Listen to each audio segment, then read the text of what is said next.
Well, let's start stream. I need to sneeze.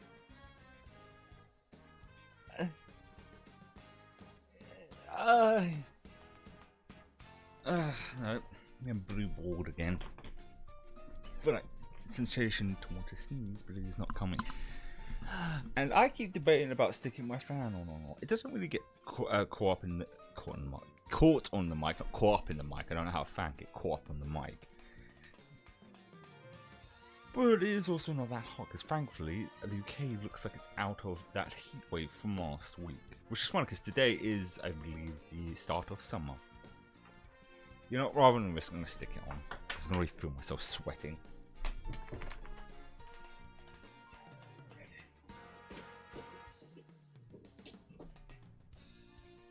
Hopefully, it shouldn't get picked up by the mic.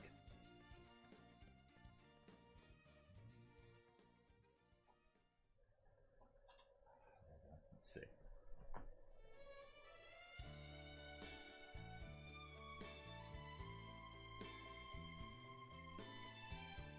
Doesn't seem like it. Let me know if it is though.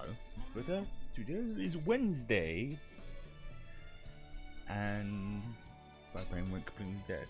Why does this happen? Every time I plan to do a Just Chat stream, my brain is never fully engaged. Again, I don't know when it ever is. But yeah, that's what we're doing today. I wasn't sure what to do for this week because I'm getting not completely burned out, but getting a little burned out on Tears of the Kingdom. I think it's because I'm gradually getting close to doing almost all the things I wanted to do in it, and I don't want to like rush myself through at this point. So that's why it's on the Saturday. And I was like, what do I do for Wednesday? Because I had plans. If you've seen the schedule, what I got planned for the rest of the week, because tomorrow's Genshin Impact. Friday is the Liza P demo, which I've said this before, but I'm not really into Souls-like games because the idea of a game is really hard doesn't sound like fun to me. And with games being quite expensive these days, I can't risk buying a game that I'm not sure I'm going to enjoy. But a demo is always a good way to know for certain if I will or if I will not. And then obviously Saturday is Tears of the Kingdom. I think outside of like the 2-year anniversary, I think it's been a good hot minute since I did it just chatting stream. But yeah, but now today is officially now summer. One of the seasons I do not like. I feel like based from like advertisements and stuff, people are just, I think, like brainwashed into liking summer because there's nothing great about summer. It's fucking hot, too hot to do anything. You sweat a lot, you want to do stuff that's just too hot. Wearing black is the worst colour you could wear, which is the problem if you wear printed shirts because almost every fucking shirt that's printed on is black. I get why, because it's easy to print on, but it's not the best colour to wear during a hot weather. And because it's Britain, the weather will fluctuate between being, oh, it's all nice, oh, it's bloody hot as hell, and then it's cold again. I think most of this week seems to be quite good, but then this weekend's like, yeah, bro, I know we're going to be hot again. Which I get really, like, tired because of the hot weather. Like, it really does, like, drain me a lot. So, be prepared for the next couple of months that I might be like that a bit more often than usual.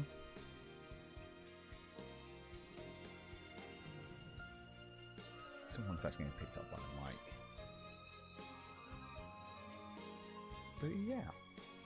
I think I'm dead again. There's no reason why I want to do this, because I do like chatting, and I need to get used to just chatting for long periods of times. It's one of the reasons I only chat for like 10 minutes, usually in a stream before, jump into the games, because that's as much as my stupid ass brain can muster.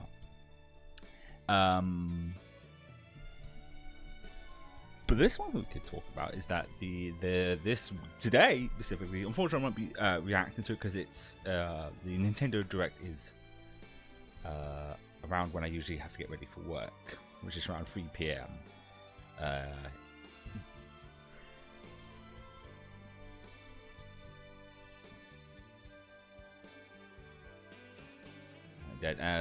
And I can easily watch that on my phone while I get ready for work, so that's not a problem. And it's 40 minutes. of that, so there's no way I can actually do it on stream. There's something to definitely do in the future, but the problem with a lot of like gaming events, a lot of them are either when I'm in bed or still late at night, or I'm at work. So reacting to them on stream is always tricky. I guess I could do them the next day, maybe, if they ever do end up being late at night. But then there's that risk of trying to avoid like social media and stuff, and even YouTube to a degree, because I watch a lot of video game stuff. Of course, a lot of my recommendation ends up being video game stuff, and I guarantee if I didn't watch today's Nintendo event, I go to the front page and it's just like a thumbnail saying the biggest things that we're adding, and it's like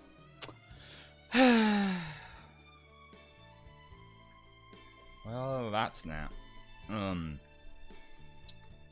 But so many people get too much into like the rumor mills, because one specific Twitter's always like, oh, they got like 10% of these right, but 90% of the time always wrong. But I'm gonna remember the 10%, ignore the 90%. And when they quote unquote rumors, which people need to remember, they get too invested in it, and then when the thing that wasn't even said to be at the direct, they're like, what the fuck, Nintendo? This thing they never said they were gonna put, it's not there. Fuck you. It's just like, because apparently there's rumors going around there's gonna be a 2D Mario, because we quote unquote there has to be one. Companies don't have to do this, like especially someone like Nintendo. Don't get me wrong, I'd love a 2D Mario as well, but they don't have to do that. They could easily just, because Mario Kart still sells very well, Mario Odyssey still sells very well. They don't need to or have to. If they want to, they can, but they can just keep an eye on the sales of those games. And especially with like game development being more expensive, more time consuming, why not just, around the games that you've already released that sell a lot more, still sell very well? Because the cadence to make a sequel is not just to improve on the game, but it's also to make more money. But if the previous one is still making money, why would you release another one and dwarf those sales? The same with why there isn't going to be a new Nintendo console either, because that's still selling well. Probably next year, maybe. Next year seems like a right time, but this year I'd be surprised. And the fact they said that some of it's going to be Pikmin 4, I guarantee like 20 minutes of that 40-minute direct.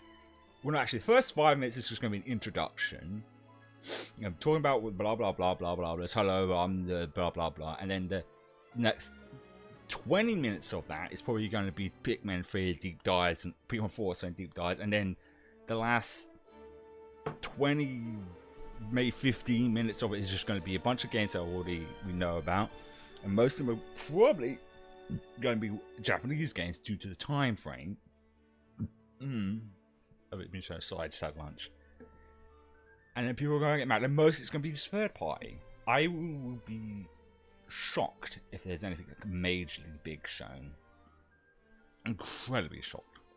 But that's why I was going to my expectations with low expectations into these directs. Like, when any directs, maybe Nintendo, Microsoft, Sony, whatever, always hope, don't expect.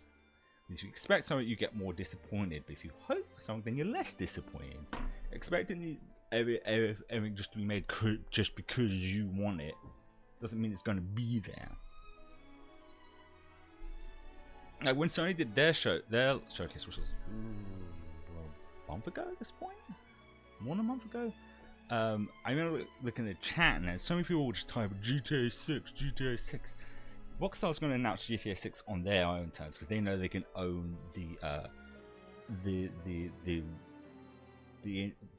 talks across the internet on that one. That's one of those ones I feel like will most likely be. September seems like the right time for them to like drop a teaser trailer for like GTA 6, because it'll be 10 years since. Whereabouts was that actually? Now that I think about it.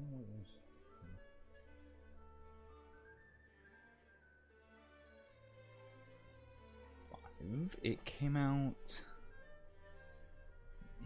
17th of September 2013, which is wild that it has been a good solid 10 year, almost 10 years since that came out.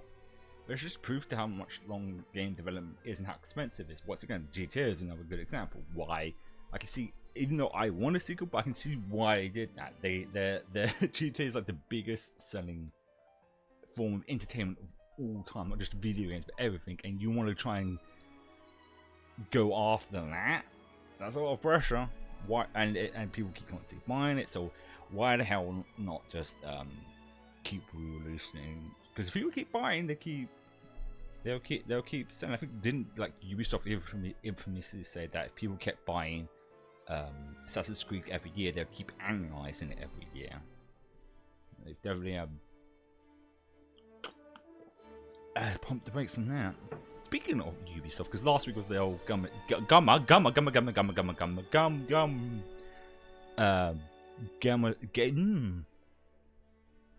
Summer Games Fest. There was some like cool and interesting stuff. Most like more details on other stuff like the Spider-Man game. Apparently that you can new Spider-Man game that's out. What was it? It's October, isn't it? Now my brain's doing brain flights. October. It's October 10th. October 20th. Which is most likely a Friday. And that you can switch between like Miles and Spider-Man seamlessly. One thing I'll give Sony some good credit is that their collector's edition, they've put it on their own, like, because they have their own like store site. And the reason it's kind of a good thing, because one of the things that always annoys about is collector's edition when you want them, when they put them in other like third-party places like Amazon, Games Shop, they're gonna just like that. Because the scalpers go to known sites and then snatch them up, and it's like, oh, I wanted this thing. Or either they realise that they're probably not worth the price, because usually when you go to these collector's editions, the price of it is not necessarily going to be the price of the statue. Sometimes it ends up being like, I think it's 220, and most of that price could be just for the game, the DLC bonuses, and then the statue is like probably like worth like maybe actually like 100 or less than that. That's why they always hit a miss, but it's still available on their site to pre-order, which is cool because, like I said, they usually like just like that.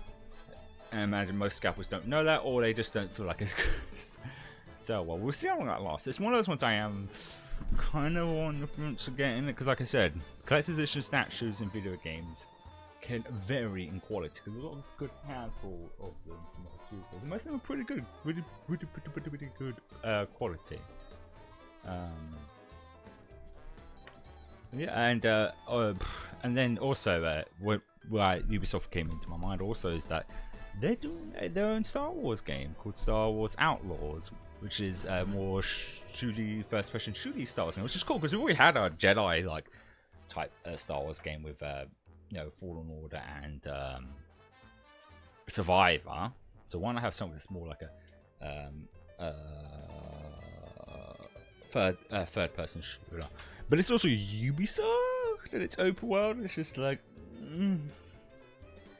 because Ubisoft open worlds used to be like fun, but then they're like, no, let's just cram tons of stuff in there unnecessary. Or gatekeep you by you have to level up. You have to do the grind in order to get past the next level. It's one of the reasons why I dropped the Assassin's Creed game, because it's just like, I just want to play the story. I don't want to have to do these side stuff all the time. Because people don't always have that kind of time, especially how insanely long they are these days. But then there's Mirage that's out this year as well, which is more like to the old Assassin's Creed games. The only problem is like, it's a prequel to Valhalla, but it's always this case. There's always the modern day stuff that ends up still being connected. So I might have to like look up like a small like recap of the last couple of games to get me caught up, because no way in hell I'm going to be playing through Odyssey and Valhalla by the time that one comes out in time.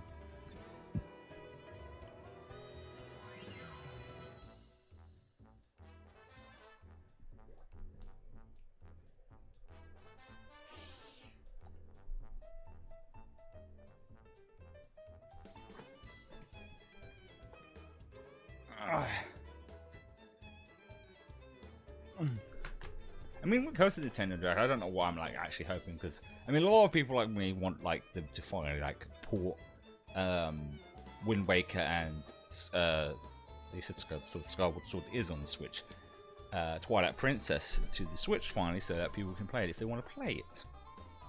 And it makes sense to kind of announce that now that Tears of the Kingdom is out already, so like, you know, why not really? And I'm sure lots of people have already finished and done everything into that, so why not capitalize on that factor by releasing those two games, or one of them, at least one of them.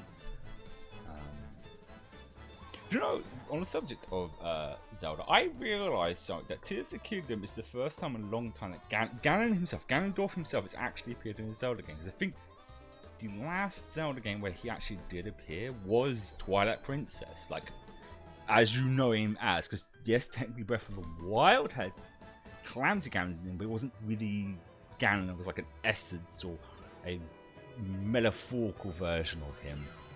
Which is wild to think that's that long, because Twilight Princess was a Wii launched game. That means that was 2006. That's 17 years, damn. Right?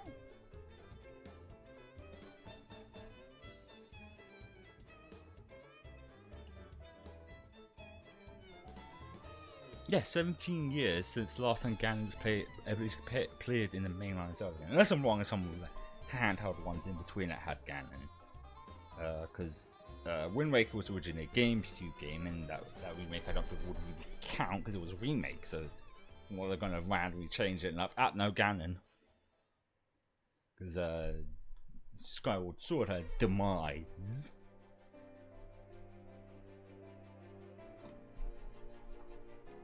There's some people who are like hoping for like Tears of the Kingdom DLC, which is also another thing that kind of makes sense. For them to oh, you know what I just realized could actually be, speaking of DLC, I think I know what could actually be at the Nintendo Direct now that I think about it, because they did show like ages ago like several packs of Splatoon 3 DLC, so they showed like a tease at one of the new story DLCs, so that could also be at the, like, see that being at the Nintendo Direct today.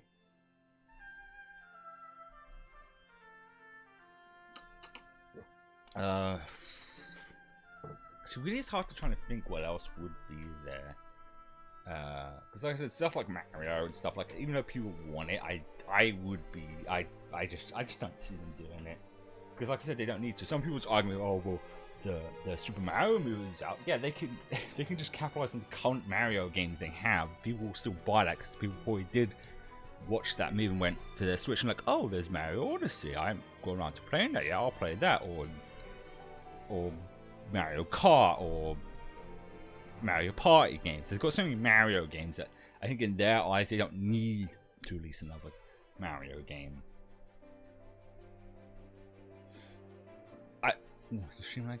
In my opinion, if they ever do release another Mario game, and most people don't want to hear this, but I feel like it will most likely be in where their next system is. Like I said, I'm happy to be proven wrong.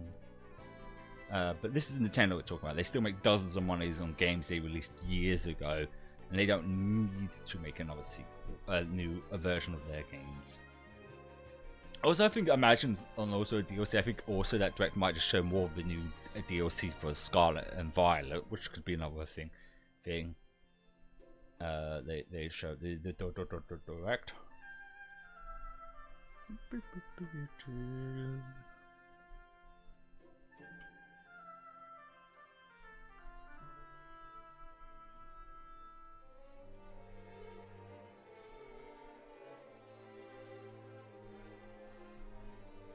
Because I know, like I said, I know most of it's going to be Pikmin 4 for sure.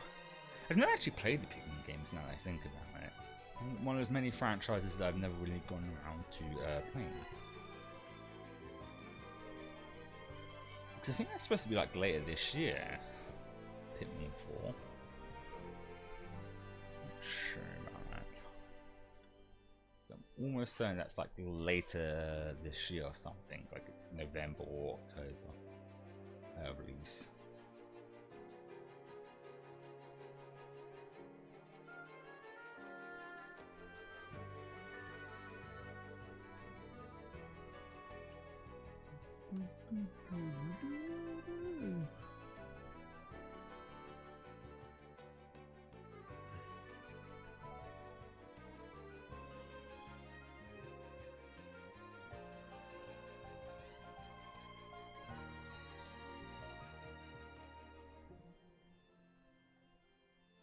Oh, actually a lot sooner than I thought. Releases next month. Right. Check. Yeah, it's actually next month, so that makes even more sense why they're doing a direct. And mostly, it wouldn't be surprised if almost all of the direct is just Pikmin 4. That's why I'm debating out even watching it, because a part of me could easily see like the majority of it being Pikmin 4, because it makes sense. That's out next month. There's probably still a large percentage of people like myself who've never played it and they want to play the Pikmin games and want to get people into it. So that's the number I would not be surprised if that's actually just most of the direct. And people are just going to piss because all these rumors I saw said this and this, and because I want this, it has to be there.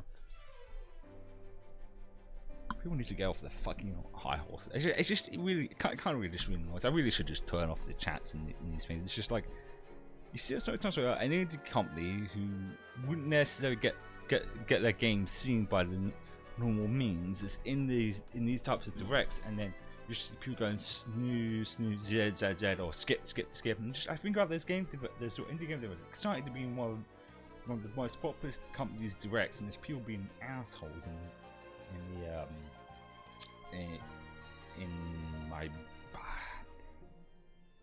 in the chat.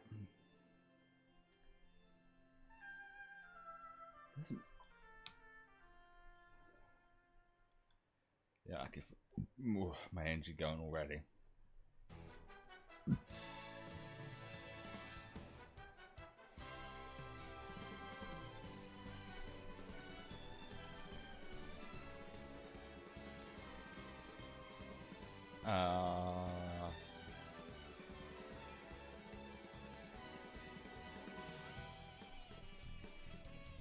How does streamers? How do they fucking talk for like 2 or more hours?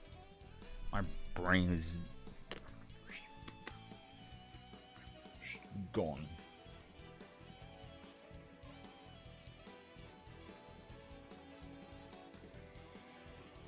I'm trying to think what the fucking Summer Game Fest was something like last week.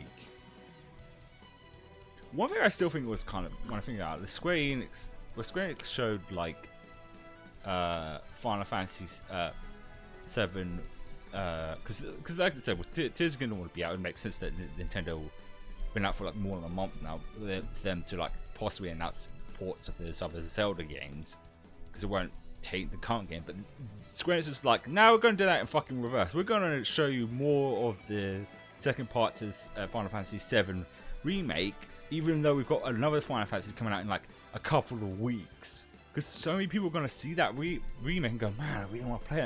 And then they look at 16, which is completely different from that, and go like, oh, I don't want to even play 16. I'm too excited for 7 now. Even though 7's not out until like early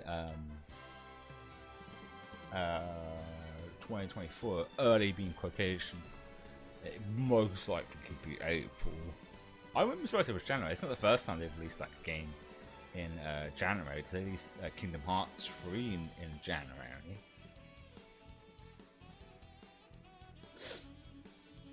I do see a lot of. Do you know what I see a lot of like TikToks of people just complaining, why do games always show these trailers so early when these games are so far out? Why not just release a trailer near to launch? And the unfortunate fact is, some little thing called investors is the reason why. It is the reason why some games are announced so early, because those people are the bulk of what comes into the funding of games, and investors are impatient pricks. Where they need to see something now, or they could lose investors if they don't. So as much as I'm saying, well, I'd rather just a game be announced or a trailer be announced when near to the game's release, but unfortunately they can't just do that. Because investors make up the most of the funding. They need to see some proof of concept. That's why we get loads of CG trailers, because that's CG trailers, I think, largely are not for the audience. CG trailers are always going to be for investors because it gives them a proof of concept. It goes, hey, this is the game we have, invest in our game. It's why the Metal Gear Delta trailer was just a CG trailer, not the actual game. Which so many people are excited for that, but then people got to remember that Konami has not released a new game since 2018, which was Metal Gear Survive. Which I still believe that game was meant to be something else entirely, and someone said, no, slap Metal Gear on it and add some references to the franchise so that we can make more money off of it. Because they put out a game that was just going to be something else, and then they realized, no, slap Metal Gear on it, it'll sell more. So, and in fact, we don't even know who's working on that remake. It's like, it's hard to get excited. I think the reason people are initially excited is because they think of the Resident Evil remakes, but remember, those are made by Capcom. They've proven that they can actually do it. Because I think people were even skeptical on the 2 remake.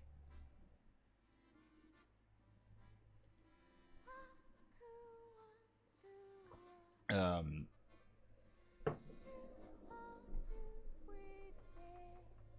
damn, I thought they were done. Yep, they're cutting the grass up front again. No, that's definitely gonna get picked up with Mike. Those fucking giant lawnmowers to cut the grass up front. Like out front of the house is where I live. There's like a big, two big patches of grass, and the council comes around every so often to cut it during the summer. There these like giant car lawnmowers. They make so much bloody noise.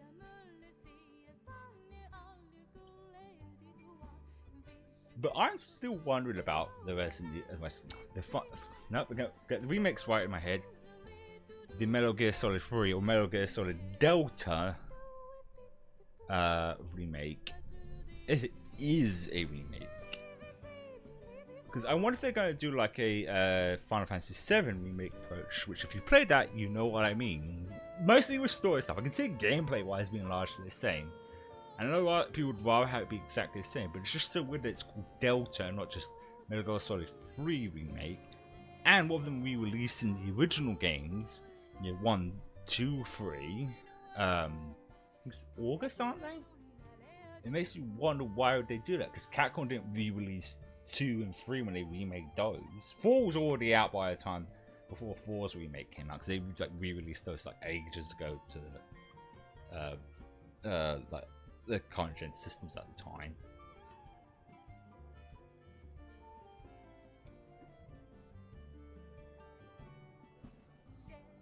Yeah, so that remake has definitely got me more intrigued than anything. You know, the thing of the games, I've said this before, but I am simply just cursed on playing old games.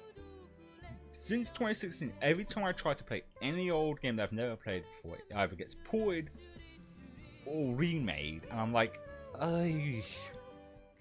why can't I catch a break with this? Because in 2016, I'd never played the Kingdom Hearts games. I was like, well, I was waiting for them to port the HD remasters they made on the PS3 to the PS4, and this was 3 years into the cycle, so I was like, well, we're 3 years in. If they were going to port them, they would have done it by now. Played the first one, and after finishing, they're like, hey, we're porting that to the PS4.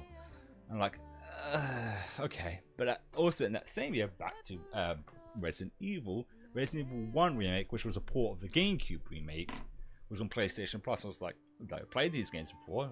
It's free. Gave it a shot. Enjoyed it. And then after that, there was rumblings of remake of 2. I was like, oh, I'll wait till the 2 remake comes out. And I waited an entire year. Towards the end of 2017, I waited, and it's like, oh, they're not remaking it. It was just that people grasping at straws. Play through the original 2 and 3, and then all the Resident Evil games. I think I was either 2018 or 2019. They announced a remake of 2. I'm like, then recently also, with the Witcher games. I played the first and second one, and the third one now on stream. And then they announced we're remaking the first one. I'm like,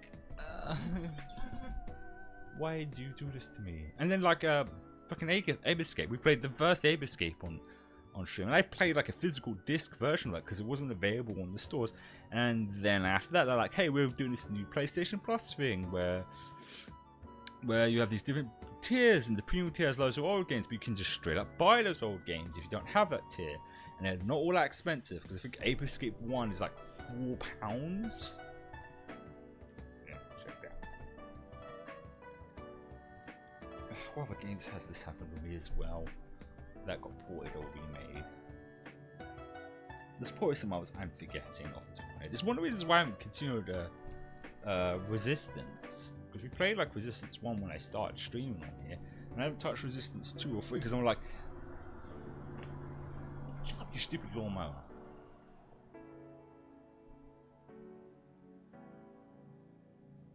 Oh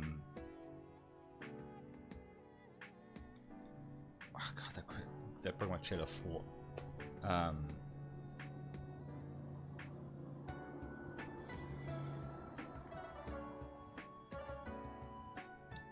But yeah, just games, constant game. Oh, that's it. Resistance. You think those games they're not going to help, or all the Killzone games, but didn't think they were going to do that with fucking Ape Escape, but they did. Mind you, you can play like the third one, but it's through Stream, which is still one of the baffling choices with Sony on that. Like, just let us download those games. Oh, it's actually £8, the original Ape Escape. But even so, that's still not too bad. It's on sale at the moment. Which I do actually plan to do Ape Escape 2 at some point on stream. It's just play long outside. It's just, well, like I said, the uncertainty on when the model is going to be finished. I don't want to like start a new series like story-wise, and then take a break off to prepare for the debut, and then come back a week after that. You know, totally being 2 weeks and being lost in what I had to do, what story-wise. That's why stuff like Genshin's a good thing to do, because you can either just play the card game or do some character story missions that could be done in like one stream. Also, while we're doing Tears of the Kingdom, because we're not doing really the story stuff, we're just exploring and having some fun, and maybe doing some side missions here and there. I need to pee, because the point of this hot weather is that I need to pee more frequently than usual. So I'll be back in a moment.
What? Why did I go to that? You need to go to that. It's fucking. I apologize if it's. Oh, what? See you there, Rusty. She's awake. I was wondering where she was. She's having a little dinky drink. Because they both started to be in the room that is the most warmest in the house. I think it's not too warm today. And as I said, I always have the fan on. They've got a bowl of water to drink out of.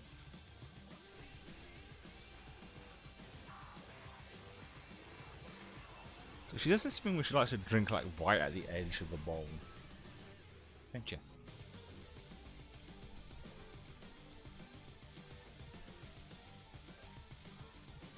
But be only a subject of them, like I said, every time I see new updates for, because they have a board that I can get to see the updates on, and every time I see it, I get a little bit excited.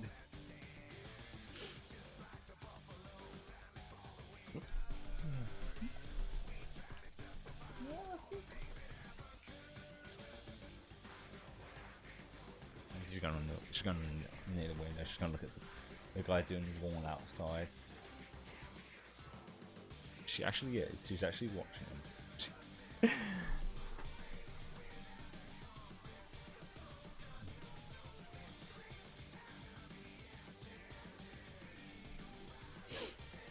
Also, I'm worried about the stream right now because Windows didn't have an update, but before I was about to go live, OBS had an update, and sometimes that can fuck things up. But touch wood, everything seems to be a-okay for the time being. Also have the windows open as well.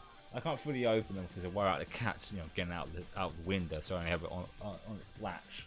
But a little air gets in at least.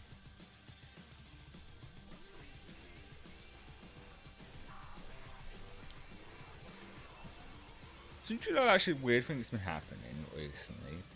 So I do go onto Reddit occasionally. I have the app on my phone, and for some unknown reason, I keep getting people following me, even though I don't post anything. A lot of them clearly seem to be like bot accounts trying to get you to go to their quote-unquote OnlyFans account, which is clearly a bot account, because the only other way that's the only way someone could actually find my account and follow it, if they put a bot that scans for different subreddits you follow and just picks one by random and sends a follow, because I don't post anything on there. I rarely comment on anything, so it's the only logical reason that they could actually get to my account. A lot of them seem to just have like random numbers at the end of them, but they're all clearly like bot accounts. They always make me laugh because, I mean, I'm straight, but they don't know that. I could be gay for all they know, and they could be barking up the wrong bloody shit. But yeah, like I said, it's done by a bot, so. And looks like their counts are gone. I was just checking, and I guess Reddit just immediately gets rid of them, so I don't have to worry then. Yeah, they don't exist. Which is fun, but it's just an odd place to do that. Reddit to try and scam people. Just get the same thing on Twitter as well. Like you get a lot of like those graphic design bot accounts that I don't know how these work. I'm only like just speculating, but I imagine what they do, they get a robot to like scan through and find accounts that are using specific tags, and then automatically follow them, so that people will be, anyone who isn't even that stupid enough to like DM them for like commissions and stuff. They are annoying because when you're like, I mean, on Twitter, I'm not really too bad at building up a following, but it's still annoying to see, oh, someone followed me, and then you look and it's just, oh, another fucking bot account. Another, I said effects. I meant to say graphic design bot account, or VTuber model bot account. I guess, I don't know, because if it is user bot, I was going to say, as soon as I get the new model and I tweet all out new models, maybe those will stop.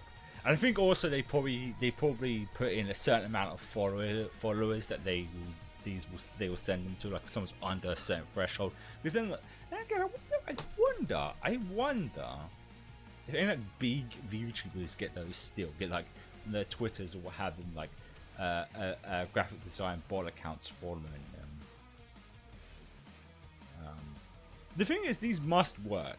Someone must be stupid enough to actually fall for them, because otherwise, why would they bother doing them if they didn't actually work with some idiots on the internet?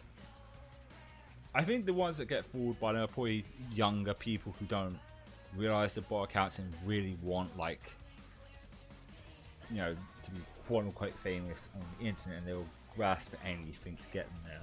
Which I've said this before on stream. I honestly think it's still dumb. That is the consensus when it comes to content creation, is to become quote unquote famous or do it as a job, while other hobbies are considered fine if you do it either way. I think it's because it's, you know, at this point we're like, what, over a decade of content creation being a thing as a job, and decades of people just focusing way too much on trying to make it a job and just having fun. I'm guilty of doing that when I used to do, like I said, I used to do YouTube content. I focused way too much on that. It's one of the things that killed the fun of it, doing it. But now I'm here having fun doing this, sitting here trying to come up with stuff to talk about because I didn't know what else to do for this stream. One thing I do want to do is do reaction content, because I love good reaction content.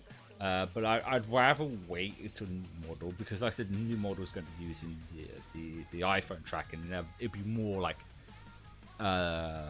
better reaction. I'll look less deadpan, because I can even try to react like this. Like if I go, I mean, it's good, but you know, like, it could be better. It's one of those things. It's like, you don't have to have it. It's not going to make you a better stream or get you tons of views or followers. That's not why I'm doing it. I'm not expecting to anything happen, but I just want something that's, you know, more expressive. That's more to what I wanted my model to look like, and I have the means to do that. I think, like, when it comes to like doing this, you should do it because it's fun, not because you could get a job at it. It should be, in my personal opinion, growth should be an afterthought, and front facing thought should be just having fun, doing what, obviously within Twitch guidelines, whatever you want on stream. My brain went dead again. Yeah. Also, another thing, well, not even video game related, the One Piece live action trailer here, and it's one of those. It's hard. It's not hard. I try not to get too excited. I know I didn't watch the Cowboy Bebop one. We had the same aspect where a lot of people didn't like the trailer, some people did like the trailer, some of it looked good, and then it came out, it wasn't good. The reason I didn't watch it is because when I saw the reviews about it, it was basically almost like a one-to-one, the same as Cowboy Bebop. And to me, that's not how an adaptation should work. If it's going to just be exactly the same as the same other thing, but with some slight changes, I might as well just go and see what those slight changes are on the internet. Because most of those different parts could be just like a 2-3 minutes. If you count the entire series, probably like only 10 minutes of difference from the original. And it's just like, why would I bother watching that? I could just re-watch the original and then see what those. Same with like the Last of Us one. The Last of Us one was actually good compared to Cowboy Bebop. I still had still no reason to watch it. It's one of those things. This time's fine. Like, there's so much stuff to watch these days and consume. I just don't have the time to consume something that's just going to be literally the same thing. It's one of those things with the Last of Us one. If that came out like a couple of years ago, I might have watched it because we went on this age where there's just so much to consume and so little time to consume it.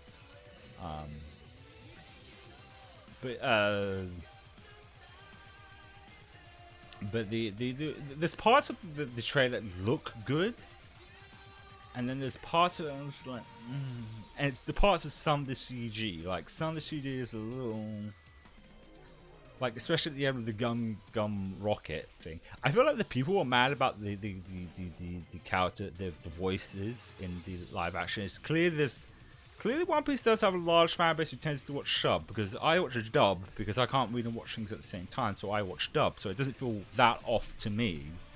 And the costume designs look somewhere between good and somewhere being like, oh, it's alright. I feel like most people's consensus is that Zoro looks awesome. I wonder if this is going to be a situation with the Mario movie, where Zoro just like with Browser stole the show for that movie. Is Zoro just going to be the highlight of this live action? But I think from what I can tell from that trailer, it does look like they are trying. My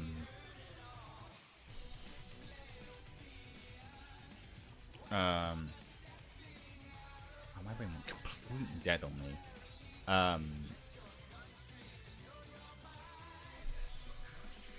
Well, it does look like there is some differences to the live action, so it might be not a one-to-one the same, which is good. I feel like remakes, not remakes, adaptations, you do your own spin on it, but still have the core best parts of it in that thing.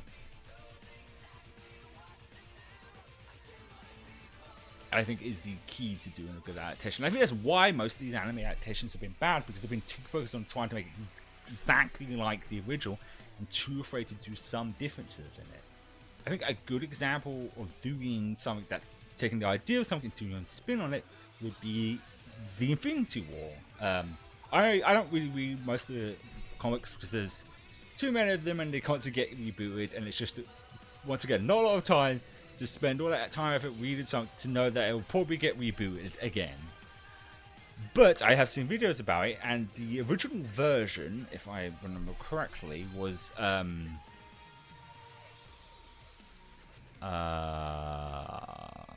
original version. Thanos wanted to use the Infinity Stones to basically impress Lady Death. He does so by snapping out half the universe. They still have the snapping half of the universe, but they take out that aspect of the story because it's kind of like a little kind of silly, I guess. Like, I want to impress a god, I'm gonna snap out the universe. I know he's noted in the mad time, yada yada yada, but they took that and made it more of a, like a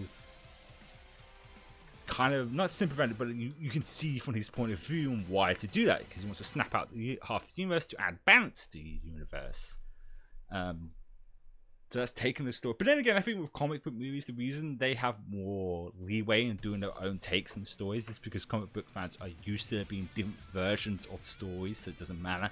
While with anime/manga, there's only just one story, and they don't really reboot them, and people expect to be exactly the same. And I say to people who want that, why not just go and watch the anime? Well, I guess with One Piece, that's a little tricky, because One Piece is very long and very old. But I might end up watching it. I think what I might have to do, because I said this to my sister, why I first didn't want to watch it, because One Piece is still going on. Why I don't want to go back to watching the start point of a story if the original story hasn't even ended yet. So I think when it does hit, I think it's August 31st, I'll probably like stop watching One Piece for like that week, so I don't get thrown through a loop of like, seeing Luffy still using like all the techniques he has currently in the anime, and then going back to where he doesn't have that anymore. That's the jarring part. It's going to be not just like the CG and stuff, but seeing Luffy do like normal, well, quote unquote normal attacks. Because the CG is still the thing. Because judging from the trailer, it looks like it's going to go up to all the way just before they head to the Grand Line, which is a good way to end the series, in my opinion. If you want a good way of ending a series, you go through the series like they do in the I think it's been so long since we've seen the East Blue arc. Talking about the Grand Line and all about the Grand Line, and then have it end when they're about to go to Grand Line, because the point of also adaptations is you've got to cater to both. You've got to get people who've never heard of this art, or have heard of this art but have never consumed the original, to get them to watch it and continue watching it, but you still want to get the fans of it in. So it's that careful balance of pleasing the fans of the adaptation, but also getting new people in as well. And I think like ending at that point would be a perfect way of like, you've got people who don't know what the Grand Line is and what it's about, and you get some excited, but then people who do know, and there's that careful backwards towards. I feel like still this live action adaptation feels like they're more banking on the people who've heard of One Piece but never watched One Piece to watch it, because so many people once again will see One Piece and see how many chapters or episodes, and then they go, that's a lot. And then they hear, this live action adaptation, because it's like 8 episodes, of it being about like roughly an hour long, which is why they could go for those stories so quickly, because I think like the first episode could easily go through the introduction of Luffy and the meeting Zoro, that could all be easily in one episode. Then the fight with Bucky could Buggy, not Bucky. Buggy could easily be one or probably 2 episodes. And the same goes with like Usopp as well and all that. But which does made me realize they're probably gonna go to the Arlong fight, and that's another one of those ones. That's gonna be tricky to see, look what that's gonna look like in live action. I still find it funny that so many people's complaints. Some people's complaints are kind of, some I get, like some people don't think the CG looks good, but then some people are like, Usopp's nose isn't long. Yeah, because it would look fucking weird in live action. The point of live action is to take what could work in live action and leave out that wouldn't, and that wouldn't. And then granted, a lot of things in One Piece wouldn't work. I think that's why so many people are so worried about this, because One Piece is very over the top, very cartoony, and does that translate well into live action? But yeah, we'll have to wait until the end of August. I bet that's a Friday, because they usually like, because no Netflix, they usually do they still do the whole like release dozens of episodes at once. Yes, no, it's a Thursday, huh?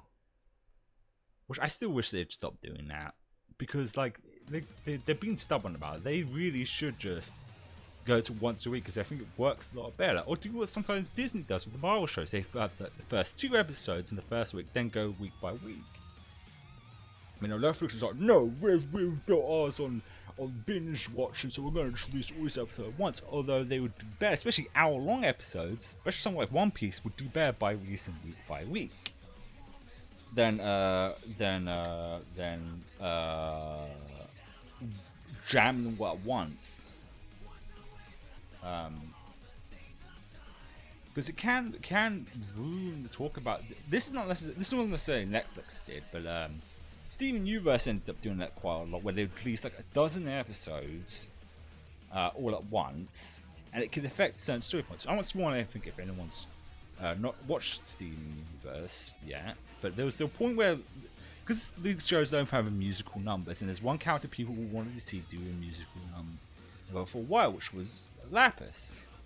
And they finally get that, but because it was part of these like dropped episodes, the final episode was like a big story reveal. So all the people were talking on the internet was the big story reveal, and that very beautiful song gets drowned out by that.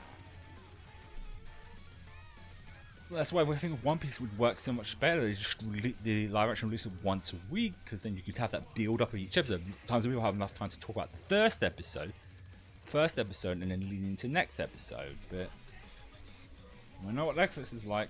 One thing else I didn't realize, I didn't notice, is that I saw like breakdowns of the trailer. Luffy does actually have his scar on his cheek. It's just very faint, which makes a lot of sense, because I think the wound on his cheek was just a shallow wound he did when he was a little kid with a knife, so it wouldn't be that visible in real life, but just slightly there.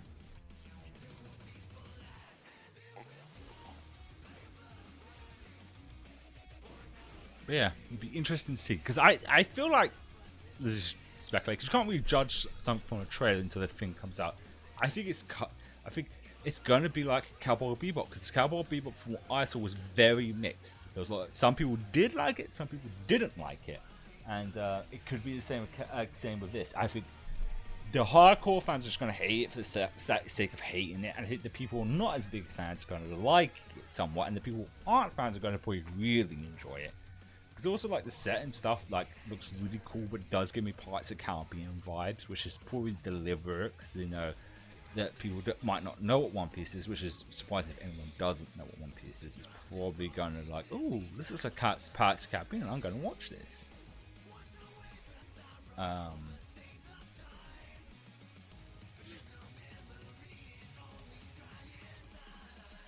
Yeah. Also back to One Piece.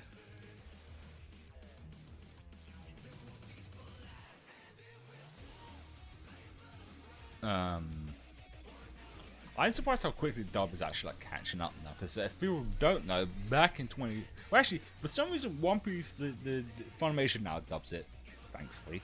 For some reason, they stopped around 2018 and just went on hiatus for like 2 years, and then came back. When they came back, they're like, we're gonna release in 13 episodes every month, and they've been keeping up with that more or less for the last almost 3 years. I think there's some months they did miss, but ultimately they've been doing that, and now they're in the water arc. I think last time I checked the episode, because I'm at like I think 908 or 7, but I think the current number of episodes is like, I'm gonna have to check this because I know I'm gonna get this wrong.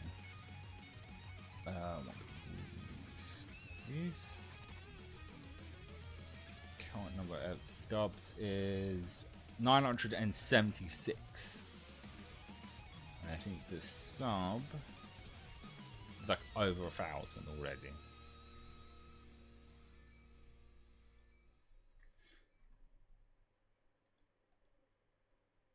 Yeah, 1,065.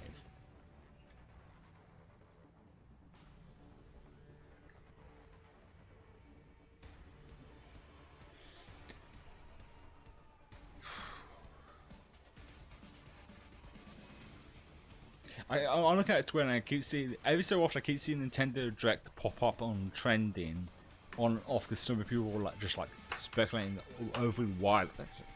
You know what? I'm gonna have a look and see what idiots people think is going to be there, what aren't actually going to be there. Like I said, there's no more like, you know, hyping yourself up for it, but just don't actually expect any of it.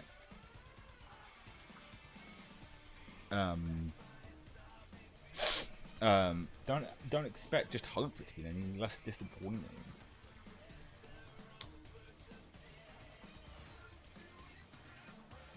Because I guarantee like most of it's just gonna be Pikmin 4.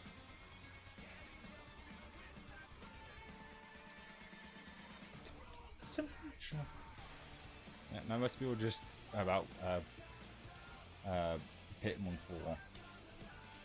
And you know, some people are gonna figure there's gonna be like a new Switch reveal, which I still kind of. I mean, like, it'd be cool, but I very much doubt it.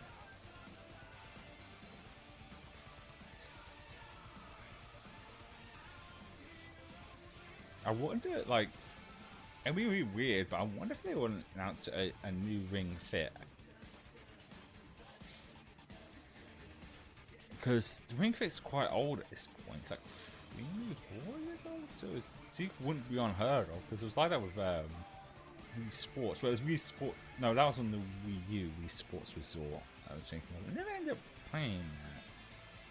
I think it's because at the time I was still a teenager, I couldn't always afford games, and at the same time I said to myself, well, I have Wii Sports. Why would I need this Resort one? Which apparently over time is now loads of people's favourites.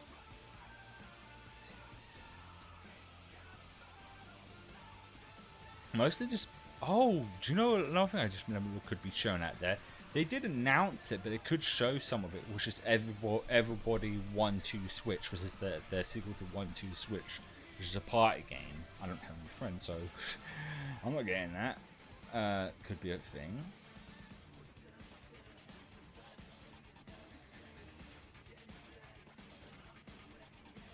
Yeah, loads of just like new Mario game or as people hoping a new Mario game or Tears of the Kingdom DLC. Which I could see them. It's possible, but not likely.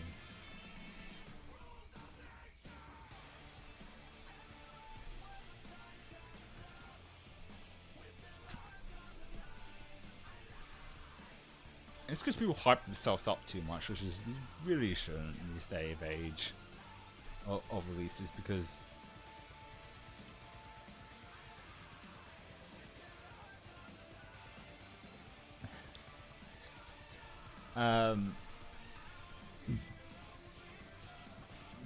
because none of it's a guarantee. I expect some weird ports, because I remember there was one direct where they announced like they would port in I think it was Star Wars: The Force Unleashed 1 and 2, or might have just been 1. But the weirdest, bizarre thing was the Wii version and not the PS3 or 360 version, which the Wii can run. Those versions are like. So it made me think, what if they just end up randomly porting? I don't know. trying to think of a random game that was on the Wii that was better on the other systems. I know, Sonic Unleashed. They released Sonic Unleashed, but ends up being the Wii version. Which say it doesn't do much ports or even remakes when it comes to Sonic games. Which is wild, because Sonic Colors I think was the first time they actually did a remaster.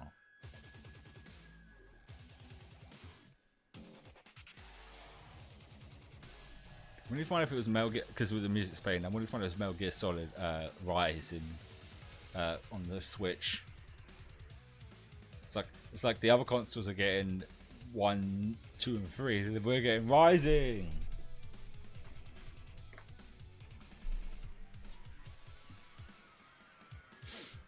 And some people are hoping for more Metroid. So interesting thing about Metroid. The Metroid series I didn't really play until so there was the release of a trilogy that was on the Wii, which I never got around to playing because they had limited copies of that and it was stupid expensive to get hold of. Then they released it digitally on the Wii U, which I played the first one, and then the second one I just got stuck in this annoying boss fight because the controls wouldn't work to do it. And I know they re-released the first one. I was like, I kind of would want them to. It's just like because even with 2 at this point, to start that game all the way from the beginning, I don't know if I want to. I keep thinking about that, just watching like I don't know, like a playthrough of the rest of the game, just to know what the original game was like. And then when they eventually drop 3, just play 3.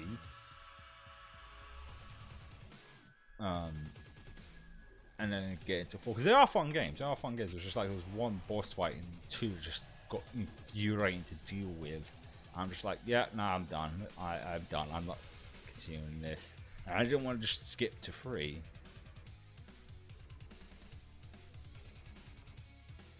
Because these directors are no example why I don't intend to play old games. Because I could start because I could just, like I said, watch a cutscene for the rest. I play through the rest of 2, then start on 3 because I still have a Wii U somewhere.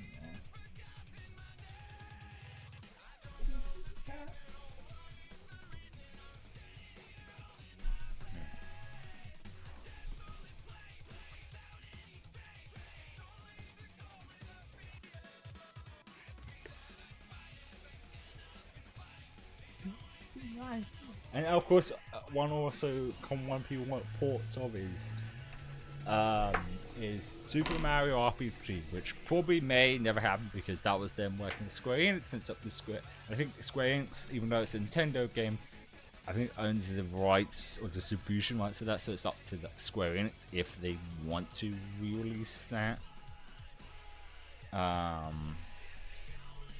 I mean, they could announce some more GBA games maybe as well, because I've been hoping for them to like,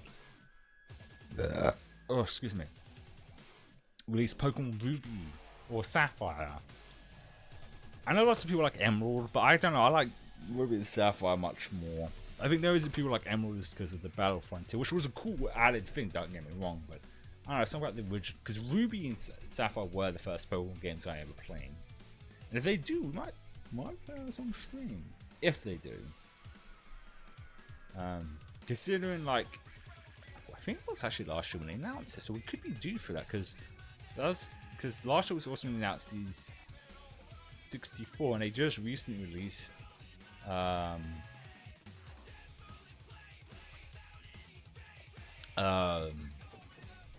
Stadium, which I've never played. So I'm just looking at the trend and there's those like joke and fake, because there's always these fake like quote unquote screenshots of things that are clearly fake, and I love these joke ones because there's one with Spyro Subway. It's just people fucking with those idiots who believe those weird screenshots are easily photoshopped and easily fake, because these screenshots are always so blurry. Like, and when these screenshots, I mean, so someone took a picture of a monitor. Always so shaky and bad quality, so they're obviously fake.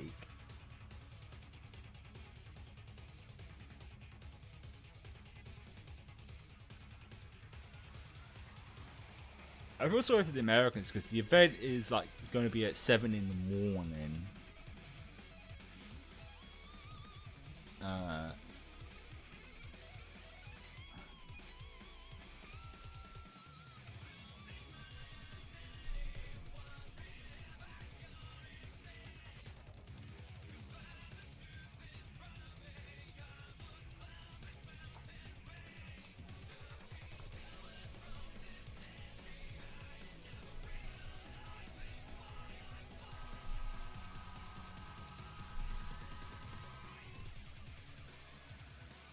I know it was a while ago actually, but I keep mentioning this on stream. But I did actually see Spider-Verse on the opening weekend with my sister. Obviously, amazing movie, just really, really great, like just animation wise. Because like the problem I have like most, especially with Disney, there's just like nothing inspiring about the art styles in their movies anymore. They just feel kind of dull. And when it comes to like animation, I like things to look, I mean, not just look good, but also be good story-wise. In animation, visuals are important, but you still want a story that's like somewhat entertaining. And Spider-Verse is more than that. One of my favorite memes I'm still not tired of seeing is just about Miguel's fat ass, which is Spider 2099. Just the fact he has like his ass is very like prominent in that, like just got like a thick ass, and I never get tired of seeing the jokes about his fat ass. I mean it would be. I think even my ass would show very noticeably in a tight skin tight suit.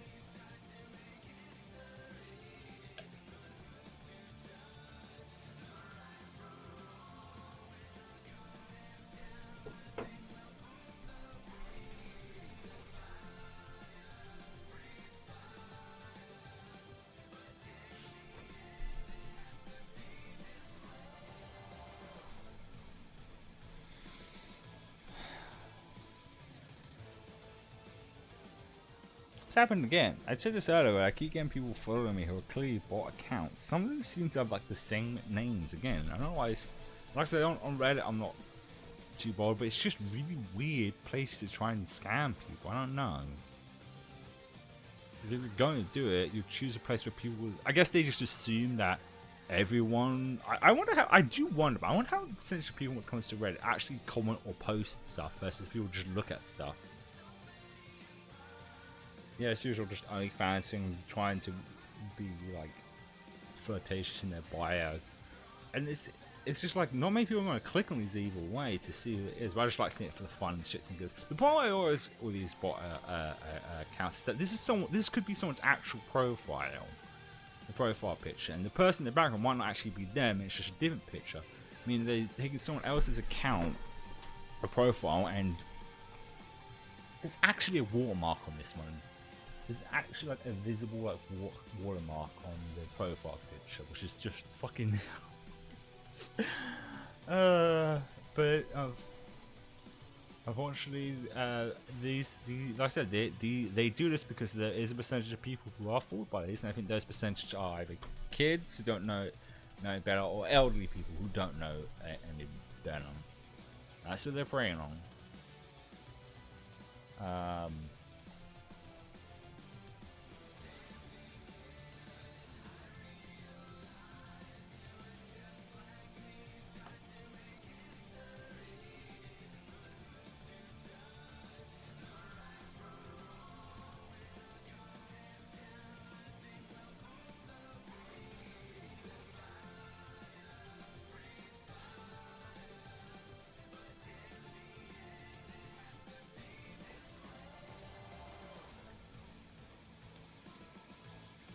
Do you know one thing? I've said this before. The reason I'm on foxes, I love foxes. Favorite animal, like that. I always, for the longest time, forget to look up what they look like as babies. And I found a Twitter that posts fox pictures and even baby foxes. And let's see if we can do this. Cause I usually have on this channel. If I close. This yeah, there we go. Look at this. If you want more proof that they're cat dogs, this, like at first glance you could think this is a kitten or a puppy, but it's not. It's a baby fox. It looks like a cat and it looks like a kitten and a puppy. They are just cat dogs. They really are foxes. I remember people, some people were saying like they're what's it like? Foxes are dogs on cat software. Cute, little foxes. A little drink. Seeing these always in my feed always brightens my day. I do love foxes. Look at this happy little guy. Look at the happy little fox. As you can see here, still trending. Still Nintendo Direct trending.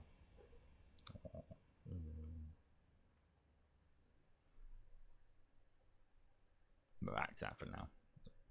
That's enough foxes. What else? What else could we talk about? I mean, if anyone is in chat, maybe ask some questions. Any questions? These are always good opportunities to ask me some questions.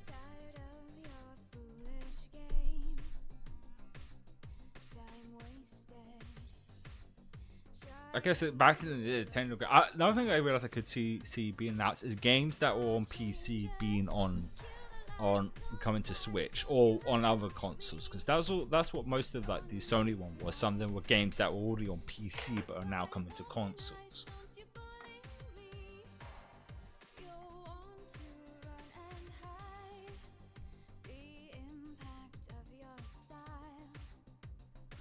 But Nintendo will get mad because they think that just because a bunch of rumors about certain games are going to be there, they think they're going to be there.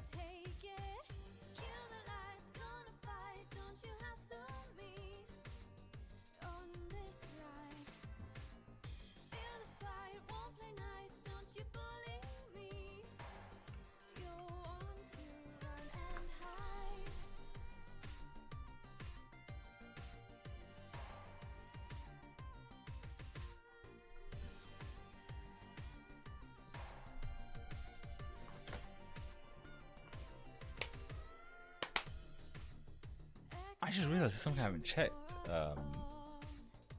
because I know what I'm actually going to do in Genshin tomorrow, but I think I've been meaning to actually check this myself.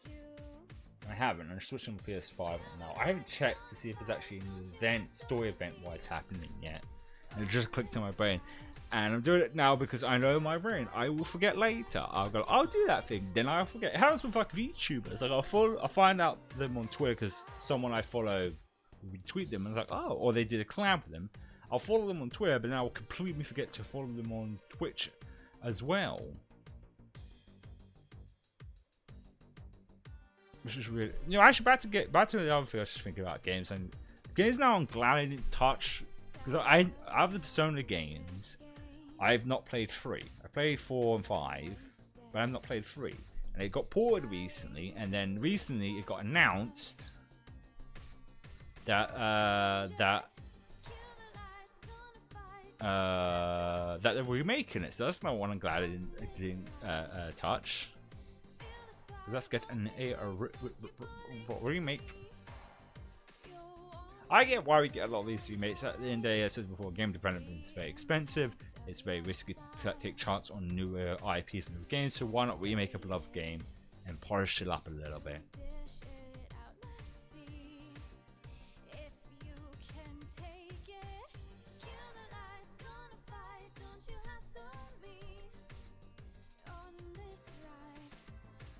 Another lightsaber, like major new events, just like boss related things, nothing major. Because like I think one thing I've seen trending as well on Twitter is Fontaine. Excuse me. Which is obviously the next region on in Genshin Impact, and so apparently there's been some leaks. I haven't looked at them, but apparently there's been some leakage happening there, which gets me excited, because that's the thing that's always exciting about Genshin, is the new leading up to the newer regions, and then that last mad dash to finish. But some of this side quests you've done or started before the next one comes. Actually, why me? I should make sure actually, because the plan tomorrow is to do I can never pronounce her name, but the Fireworks Girls act, the second act of her story quest, and then some card games. That's tomorrow though. I wanted to check I had a key to unlock it. I do. Let's do that, because that'd be embarrassing.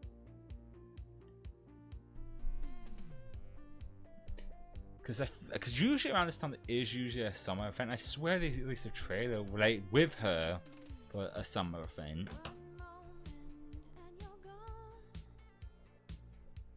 So that's got to be like soon, because this really hard to detect the cadence of when these new regions hit, because I think Inazuma was like around June or July, and Samara was August, so it's either this month, it's either next month or the month after.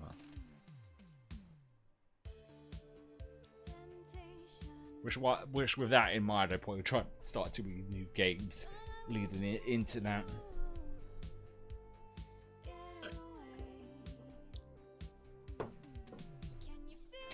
Like, but thinking about the Genshin like card game thing, I wasn't surprised. I was surprised at how much I get into. I need to like, because I've got like enough cash in to buy new cards. I need to go through and see what better cards I can purchase as well. I'll try and make sure I do that off stream. Probably later today. Because I don't know, like I said, I don't know why we're calling it. I just don't really get into them. Like I said, I couldn't really get into Gwent on Witch 3.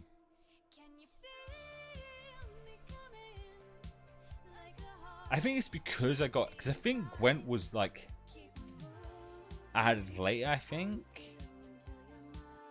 And because I didn't play the game when it originally came out, that might have something to do. Because Genshin, I've been playing again since it came out. And then adding to this, it was like, oh well, I've done most of the stuff I want to do with Genshin. So why not to give this card game a shot?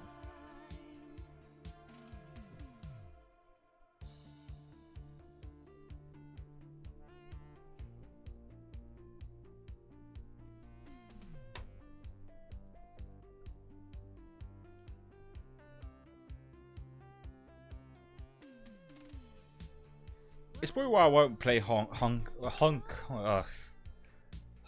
Star Rail, if I said that right, because I don't think I'd have time for that. It's not on consoles yet, which is really weird because Genshin released on both PC and console at the same time, but it's still not on console, which is odd. Specifically PlayStation, which is also because I swear that Genshin was announced to be going on the Switch. Maybe they just decided not to.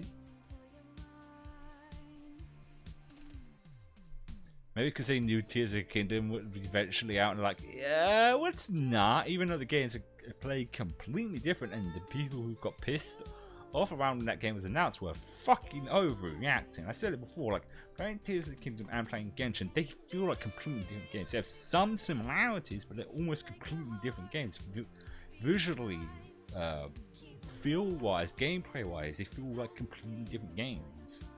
But no, this one has climbing everywhere and the gliders, therefore it's copying.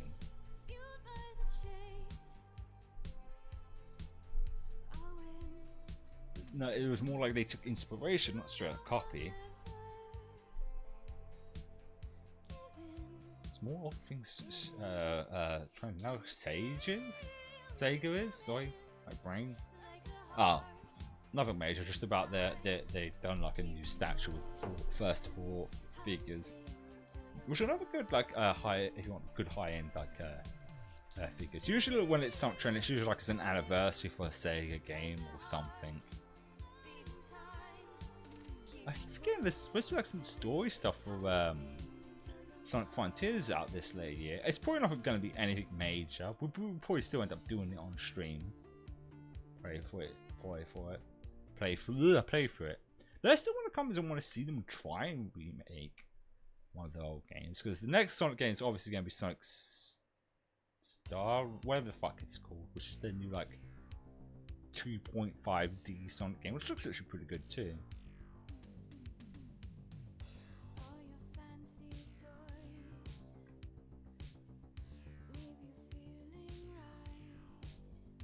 Who's that out though?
drawing a blank what the new Sonic game is called.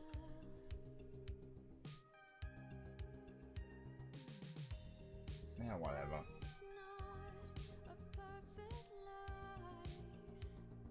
I'm pretty sure it's not this year.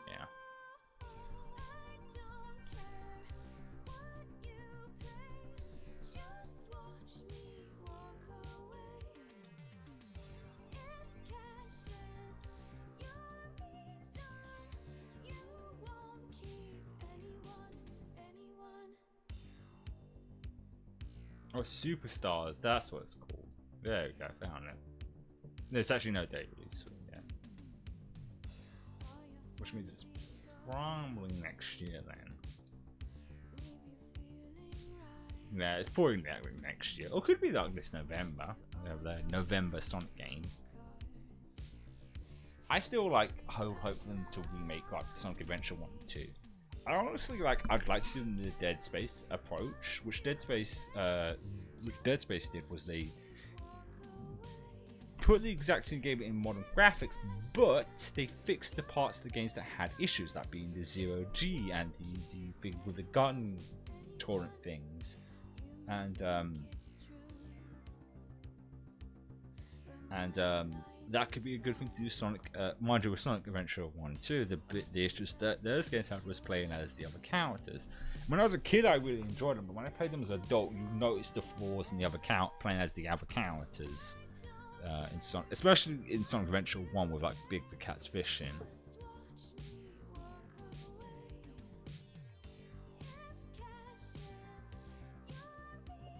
I wonder though if they do Twilight Princess, it'll be like a strike. If they do straight up like Portal, where they do like what they did with Metroid and like remake it a little bit. You know, like pretty it up a bit. That would be interesting to see.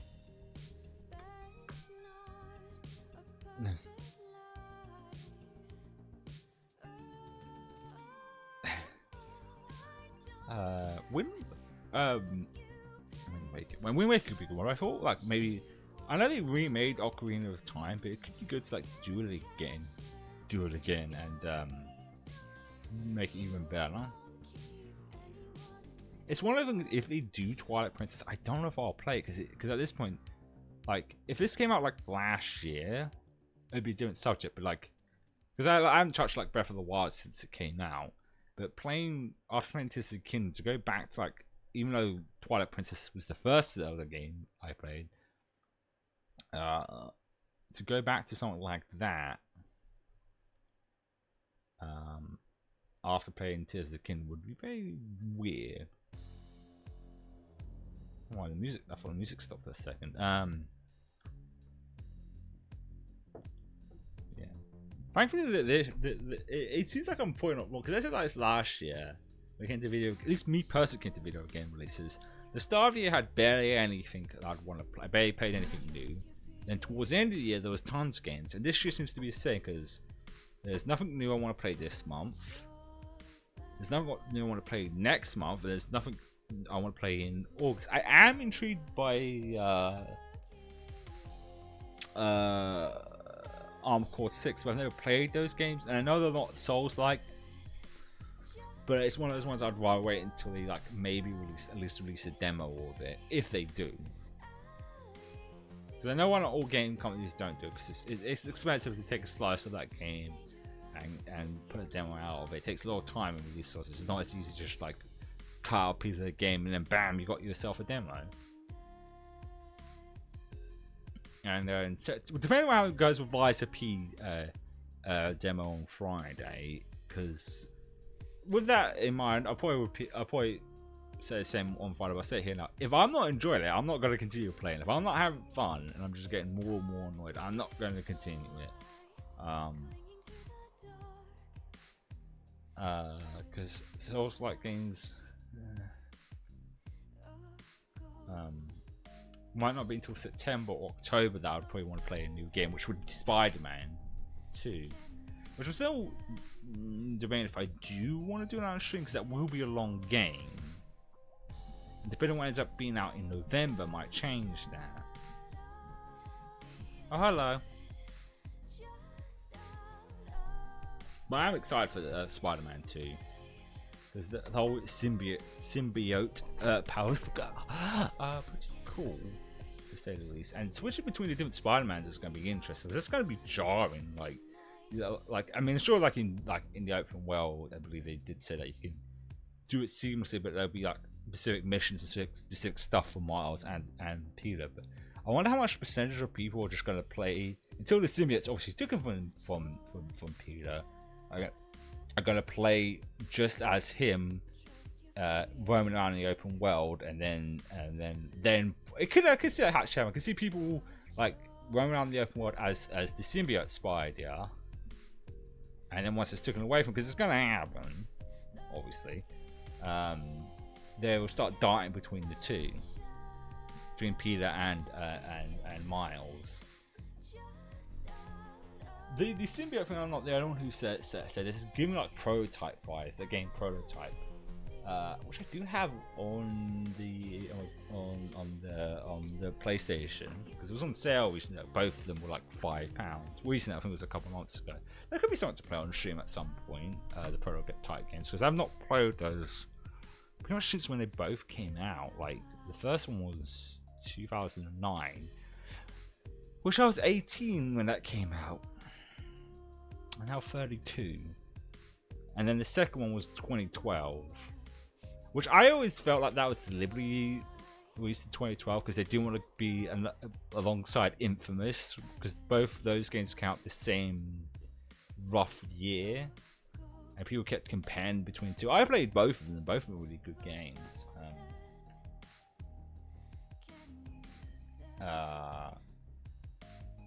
But I always wonder if they released like the second one in the year after, because they didn't want to have that same issue again. And that was one of those ones where the sequel was pretty good, and then Activision and its many wisdom closed down the studio that made those games, so never gonna be a third one. Because even if they did port them, they probably just ported them to make money, because I figured, oh, people like these, just port them. Mind you, now that Microsoft is going to be buying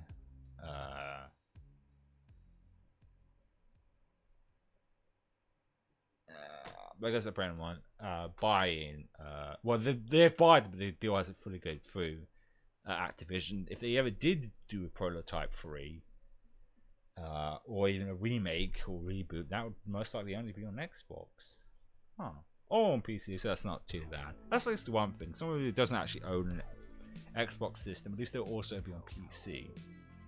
Like Starfield. Like Starfield is one of those ones I'm still doing the wait and see approach, waiting until it's like actually out, because this is a Bethesda game we're talking about, and it's just like them going, look, there's gonna be 10 billion like different planets, and they're gonna be all unique, and it's like, where have I heard that before? I know No Man's Sky managed to make a turnaround on that, but the difference with like, they can't actually like mess up because they're a big studio. With Hello Games, you gave them at least a little bit of excuse because they were an indie game. They were coming from making Joe Danger, which was like a side-scroller platform, and then they went to that, which was the big undertaking. And the one that game wasn't good at launch. I did play at launch. I haven't gone back to it. It's 2018. It's one of those ones I've wanted to go back to, and they managed to make a turnaround. While versus Bethesda is a big studio of millions, if not thousands, of people that they need to make sure this works, and at least be somewhat amazing day one. Otherwise, it's not gonna look good. But I hope it is. I'm not one of those people like, oh, you know, I hate console wars stuff. It's so petty and stupid. Because I'm sure there's some fucking PlayStation legalists who are like, I hope this fails. And like, why would you say that? Why would you hope that people working hard on a game that would flop? I hope it was at least good. Like that's the most. If it's good and fun. I mean, like, I know it's a charm that for them to be like glitched and broken at launch, but I think in this day and age you can't really have that with games, even if it is intense, you know, a lot of old Bethesda games. I think Oblivion is another one of those old like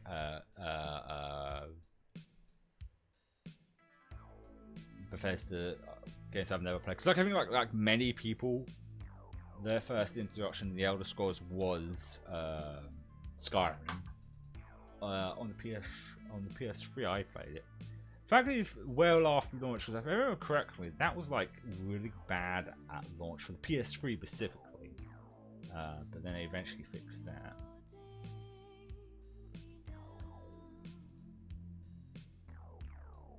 And Fallout 4 was like the first Fallout game I played, which I've actually been watching. Snuffy, if you've ever heard of her, she's the Raccoon VTuber playthrough 3. I've never played 3, but I'm enjoying watching her play through it. Because the old games, some age very well, some not so much. It's funny because I think because of the Epic Games Store, I've got like a handful of them free. I think I've pretty much like got every like except for. Well, I actually have that on my PS5 because of PlayStation Plus. So I actually have all, or even like the old ones. Let's check this. I hope, jeez, I'm gonna get. I'm worried about getting the Epic Games Store up because I'm worried it might like, you know, it probably won't. It'll probably be fine. Let's just look at my library.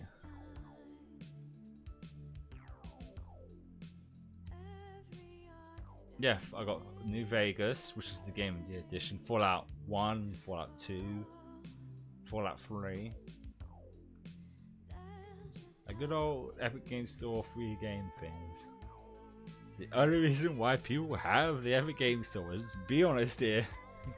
People have it because of the free games. Like I said, well, I said this before. When it comes to like playing games on PC, I prefer to use controllers. That's why I'll just play on console. Like, if I'm going to use a controller, I might as well just play it on a console. The only caveats that being if it's not on current gen systems, or if I got it free and play it on the Epic Games Store. Because if I've got it like free, then I might as well play it. Because Oblivion would be that good example. You can't play it on current gen systems. So I'd probably play on PC, even though I do still have my PS3, to plug that in to something that. And then again, pricing wise, it might actually be cheaper. Let's actually have a look at that. How much is.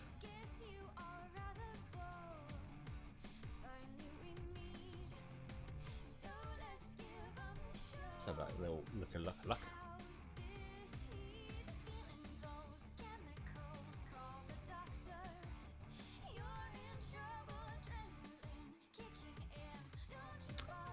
$250. It's $250 for like a physical version of that, and on Steam it is. Well, it's on sale. It's about £13. Oh shit! It's playing the trailer from the fucking game. Sorry. But at the same time, it's like, do I really want to like go and grab my PS3 and plug the bloody thing in when it's just here on Steam? I think a lot of old like Bethesda games are like dirt cheap on consoles. Because the same goes with GTA 4, because that's on Steam. I got a long list of games that I want to play on stream. But I always play what I feel like I'm in the mood for. So I'm not just going to slap something on because it's on the list. But I still obviously want to finish playing through the Mass Effect games. So I played them before, and Mass Effect 3 is next. But as I said before, still waiting for the model to be finished. Like I said, I'm not bothered. I don't mind waiting. This is one of these things I can be patient about. I want them to take as much time they need to make the model look as good, really good.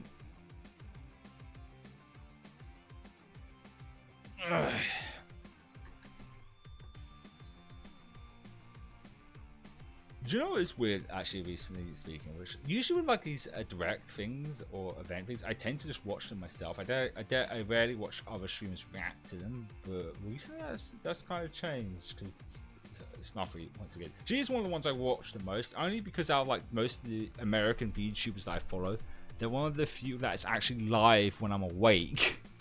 Her and Snuffy are one of the rare ones that they're live when I'm awake. Streaming live, because obviously like time zones, like most tend to streaming evening, but evening for me is like late at night or early in the morning. Except I'm just doing the subathon at the moment.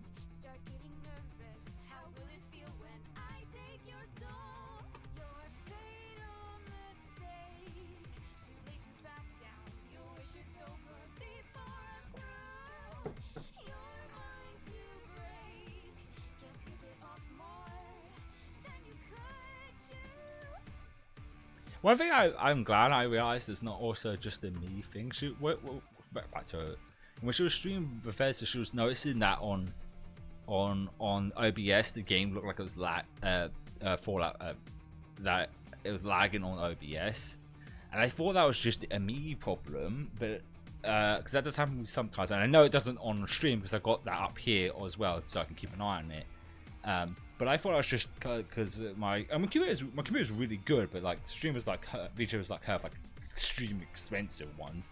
So at least I now know that's not my computer, and if it ever does, that's just OBS speed. Well, the OBS had an update, so maybe it fixed that.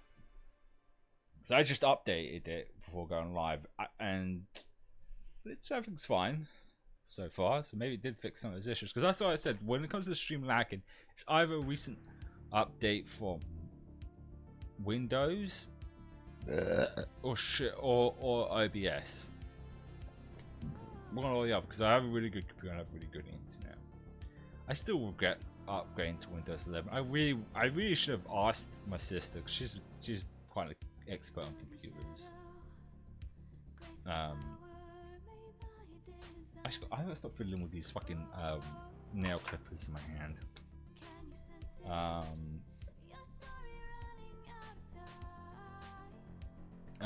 Before upgrading, because I thought, oh, it's probably fine, it's just in Windows 11. And the issues I end up having with it is it affecting me when I go bloody live. But thankfully, last week we didn't have any issues, and so far today we haven't had any issues. Well, of course, that could change tomorrow.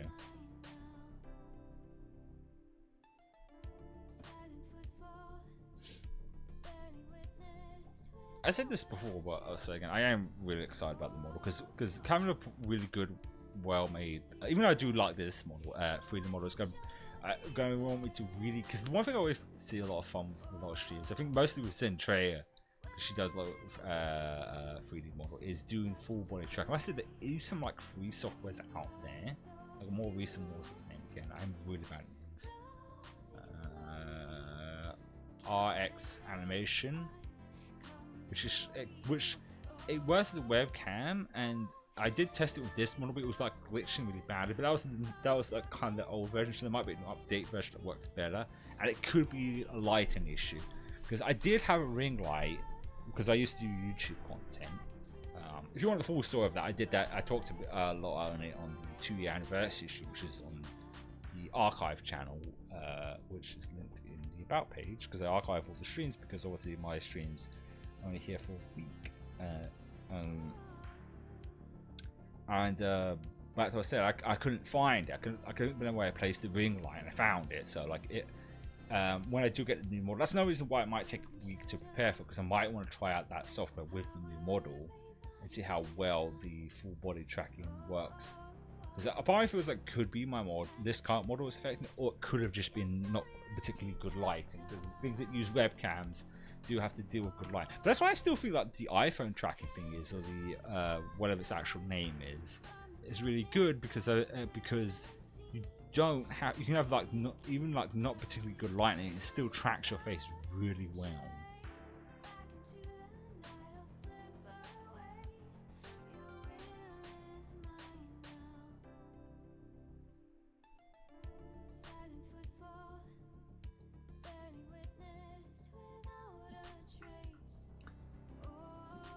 The problem is he does make it hard to sleep during the night, though, thinking about it. So yeah, I give you a mention that, but yeah, be prepared. I'm usually quite tired, usually most of the times, but I'm probably going to be more exhausted depending on how hot the weather is. Like I said, this week is pretty okay as far as like weather goes. Like reasonably warm, but it's not like a blistering heat. But that's, like I said, this weekend on the other hand is going to get up to like 28. 20 degrees. And some people might think that's not too bad, but keep in mind, I said this before, British homes are not designed to deal with weather, hot weather. They're designed to deal with cold weather, i.e. They're designed to keep heat in and not let heat out, because it's mostly cold most of the year in the UK. And because of that, when we do get heat waves like that, it's just like, unbearable. And not all British homes have air conditioning, because a lot of them are very old.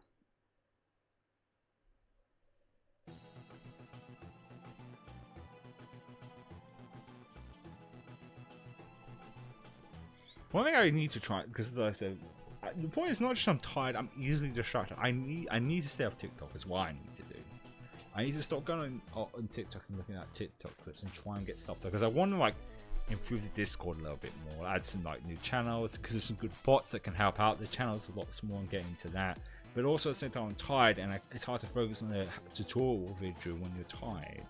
But also my playlist of music, because I need to like, organize it a bit better and add some more music, because we're almost 2 hours in and I'm almost through all the music I've got on here.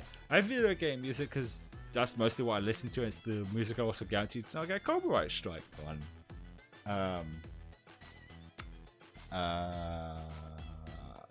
I know you can do that thing where you can put a system in where it filters out the music, where because a lot of streamers use this. That's why if you ever see streamers or VTubers using licensed music, they cannot get in trouble, because there's this, I think it's like a plugin or something, I've never seen a video about it, that basically the music stays in stream, but when the VOD, it's cut out of the VOD, so the VOD is just silent music. But I feel like with stuff like this, having no music being played the entire time I'm talking, feel very awkward.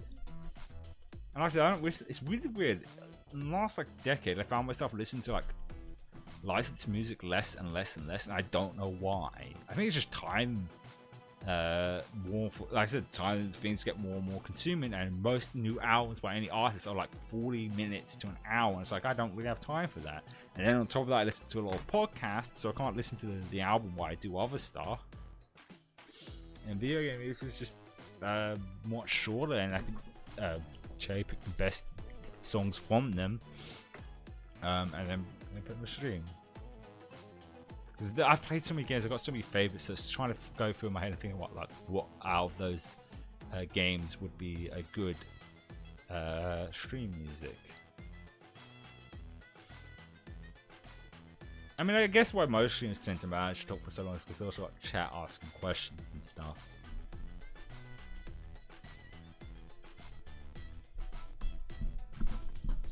But the Nintendo Direct, we'll probably talk about it tomorrow's stream, because like I said, I won't be able to react live to it because it's around 3 PM and I need to get ready for work around that time. I think it is. Hang on, I'm gonna double check just in case I'm wrong. Just in case it's like in the next 5 minutes and I'm absolutely actually wrong. No, it is free. Because the point is, it usually puts what's it not. It's not 24-hour clock. Whatever the clock has, where it's like, where it shows 2 o'clock, but it's actually 15 o'clock. I always get confused with those. It was throwing me off, but yeah, no, it is at 3. In about the next 67 minutes, according to this.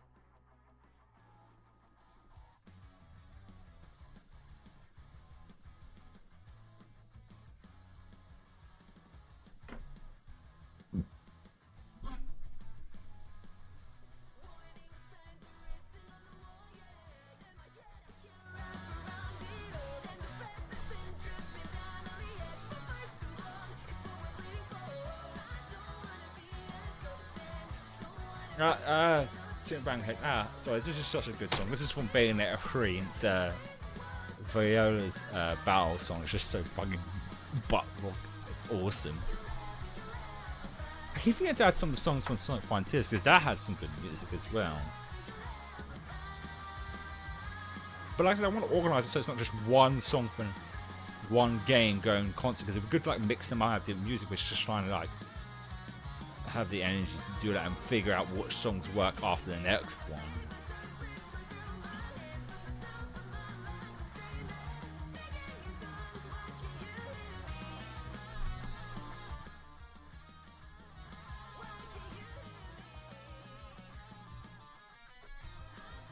speaking of Bayonetta, one of the things I always find funny, stupid, is that it's not stupid. Some people don't know, but it should really realize this by now. Is where they complain that Bayonetta 2 and 3 is only on Nintendo Switch. It's because Nintendo fucking funded it. Like, yeah, they could port it to other systems, but they're like, why would they do that? They'd make more money by having it exclusive on theirs. Those games existed because of Nintendo. So, although it doesn't really suck. People just really do overreact when it comes to games on Switch. Like, something that pisses me off. I keep sick and tired of hearing it. Is that, oh, it's running at 30 frames per second. This sucks. I still don't see the difference between 60 and 30. It looks about the same. Like, I saw a TikTok where they were talking about Todd Howard talking about Starfield, and they've made it that on both Series X and Series S, that's 4K but 30 frames. I was like, oh, cool. Because if I had to choose between resolution or frame rate, I'll go with resolution because I never see the difference between 60 and 30. I can understand if a game's dropping down to like 5 frames. That's fair enough. But that's how most people seem to react when it comes to, like, when someone's at 30. They act like someone at 5. But the point being, there's a comment on there where someone said they would rather have it at 1080p but have 60 frames. So you'd rather have worse quality but have better frame rate. I don't know. It's just like, how come I don't even notice any frame rate dips? But that might be just me, because games are active experience. Half the time you could be so engrossed in the gameplay, like with Tears of the Kingdom, that I barely notice it. I wish they would shut the fuck up about it already, because the reason being is because last console generation, loads of people bitched about games being full price and being short, where I feel like a game should be measured on its production value and not its length of game. But because too many people were bitching about this, game developers felt like they needed to overextend the length of a game. Either there's an open world game, jam it with tons of pointless stuff to do, like it's fun, or overextend a game's length of time. And I think, frankly, we're kind of coming around that not being their thing. What we're doing, like Sonic Frontiers being like beatable in like, I think like 20 hours, and Hogwarts Legacy beatable in 30. But overall games that are short. Because I think Tears of the Kingdom would be a good example of that. I said this before. If I could try out any side stuff I did while going to the main story, it was probably around like 60. Actually, let's see what how the beat says. But it didn't feel like that. It took me 80, but it felt like 40, which is a good example of good progress in the game. That's why I want people to shut up about this frame rate issues. It'd be between 60 and 30, because I'm worried game developers are going to kill these whiny little babies about it and try to focus too hard on making the game reach 60, but then everything else ends up suffering because of it. Well, that can't be right. According to this, it's 90 minutes to beat the main story, but it took me 80. Oh, it actually gives also that's main plus side, sorry. So that would be about the same as me, because I did some side stuff. But main is about 60. So yeah, that sounds about right. Or but on average about 56 if we're just doing main story.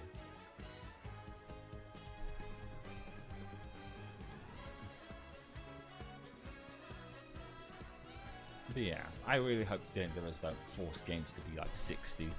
Because like, if you don't like a game being at a certain frame rate or certain things, that just don't fucking play it. Or if you don't think it's worth the price, then just wait until it's down in price. Stop complaining like whiny little babies. So it's daftest fucking frame rate. Like I said, unless there's something that's dropping down to like 5 frame rates there, that's fair enough. But it's between 60 and 30. You just shut the hell up. So game developers could just focus on making a great game, not pander to a largely small minority of people, where I guarantee the large majority of gamers, the people who don't follow video game news and make up the bulk of sales, do not care or do not even notice the difference between 60 and 30 frames per second.